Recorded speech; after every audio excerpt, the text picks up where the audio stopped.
এখানে কোন এলাকা তৈরি করেছেন এটা? এটা কোন এলাকাটা তৈরি করেছেন? এটা বালাগঞ্জ এলাকা। বালাগঞ্জ। বালাগঞ্জের শহরটা কি শহর? হ্যাঁ। এই শহরের কি ভবন এগুলা কি সরকারি ভবন? এগুলো আমাদের উপজেলা পরিষদ উপজেলা পরিষদ ডিগ্রি কলেজ পাহাড় সার্ভিস কারখানা আর হসপিটাল। স্কুল আছে স্কুল তৈরি। মানে বালাগঞ্জের যত সরকারি ভবন আছে সবগুলো এখানে আছে নাকি? বালাগঞ্জের বালাগঞ্জের মূল শহরটা। হ্যাঁ। এগুলা তৈরি করেছে কে? কে? আপনি করেছেন একাই নাকি? একাই। কতদিন লাগছে এগুলা করতে? 5 দিন। 5 দিন। এখানে আবার ল্যাম্পপোস্ট কারেন্ট সংযোগ দেওয়া হয়। কারেন্ট সংযোগ দেওয়া হয়। 5 দিনে হয়েছে এটা? আচ্ছা আচ্ছা। এখানে কদিন থাকবেন এই মেলাতে? 3 দিন। আর কালকের দিন আছেন? বালাগঞ্জ স্কুলে লেখাপড়া করেন?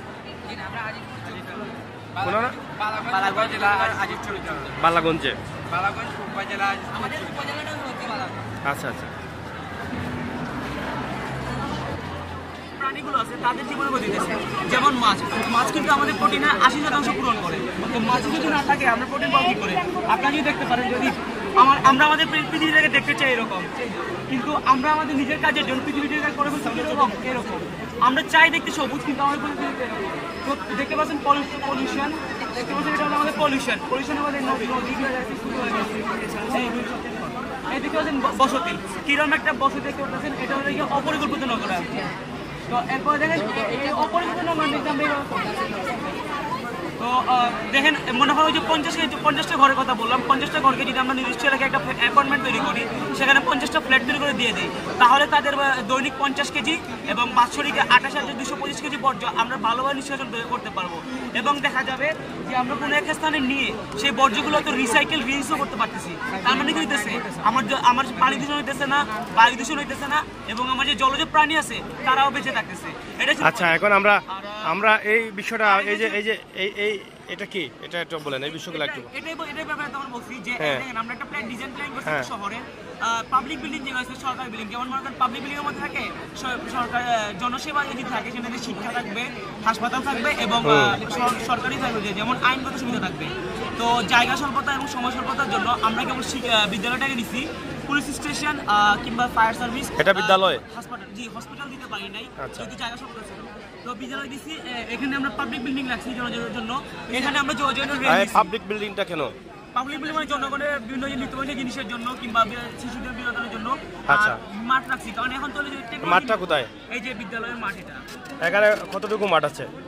এখানে তো আমরা ডেমনস্ট্রেশন যথেষ্ট মাঠ আছে না? যথেষ্ট মাঠ আছে। কারণ স্কুলের আয়তন আর স্কুলের একটা কাল্পনিক আয়তন, আর এই কাল্পনিক আয়তন যদি আপনারা ভালো করেন দেখবেন এই মাঠটা যথেষ্ট। আর এখানে আমরা যোগাযোগের রেজিস্ট্রেশন রেখেছি, রাস্তা পার হওয়ার জন্য ফুট ওভার ব্রিজ, আর বিদ্যুৎ পাওয়ার জন্য যেহেতু পারমাণবিক চুল্লি নিচ্ছি, কারণ যেহেতু বর্তমান পুরো বিশ্ব পারমাণবিক শক্তি জিততেছে, এখানে আমরা পারমাণবিক চুল্লি নিচ্ছি। আপনি চাইলে আপনার এলাকা থেকে অন্যান্য ব্যবস্থা নিতে পারেন, যেমন জলবিদ্যুৎ হতে পারে,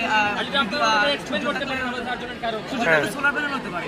আর এখানে যে রাস্তা ট্রাফিক হলো একটা সমস্যা, ট্রাফিক করার জন্য আমরা আন্ডারপাস টেকনোলজি ব্যবহার করছি। ট্রাফিকটা কখনো আপনি যাইতেছেন তো আপনার সামনে কেউ চলে পড়লো, যেমন এই যে এদিক থেকে আসতেছে একটা গাড়ি, একজন একটা সামনে পড়লে একে ব্রেক ধরতে হবে, এই ব্রেক ধরতে মনে পিছনে ব্রেক ধরতে হবে, এটাই হলো ট্রাফিক। কিন্তু আমরা এমন একটা সিস্টেম রাখছি, যেমন দেখেন এই যে এখানে শুধু আটকে দিত, কিন্তু এখানে রাস্তাটা উঁচু করে দিয়েছি, পয়েন্ট আসার ফলে এই গাড়িটা ইজিলি এদিকে বেরিয়ে যাবে, এই গাড়িটা ইজিলি এদিকে বেরিয়ে যাবে, আর এই গাড়িটা ইজি দিকে চলে যাবে। ঠিক আছে, মানে আমার জাম হইতেছে না। আর এই গাড়ি যদি এদিকে যাইতে হয়, দেখেন আমরা ট্রাফিক সিগন্যাল লাগছি, এই যে ট্রাফিক লাইট লাগছি আমরা, যাতে এদিকে যেতে হলে সিগন্যাল দেখা যেতে পারে, সিগন্যাল যাবে ইজিলি যা যেতে পারে। তো খুব অল্প পরিসরে কম খরচে কিভাবে আমাদের দেশটাকে সুন্দরভাবে রাখা যায়, পরিবেশের দূষণমুক্ত রাখা, সেটার জন্য। আর laser security system Zafar sir সবার সাথে নিয়ে উপস্থিত, আমন্ত্রিত অতিথিবৃন্দকে সাথে নিয়ে একটা করে প্রত্যেকটা প্রজেক্ট থেকে আবার নতুন করে দেখবেন। তাই এটি তোমাদের জন্য অনেক বড় অপরচুনিটি। আপনাদের স্কুলটা কোনটা? আলামিন জামিয়া উচ্চ, এটাকে মেজরটিলা। গুরুত্বপূর্ণ একটি বিষয়। তাই যারা এই প্রকল্প উপস্থাপন করেছে তারা আগামীকাল সকাল থেকে অবশ্যই প্রকল্প আবার একই রকম ভাবে সুন্দর করে গুছিয়ে এটা উপস্থাপন করতে হবে, এবং স্যার যদি কোনোটা পছন্দ করেন তাহলে সেটা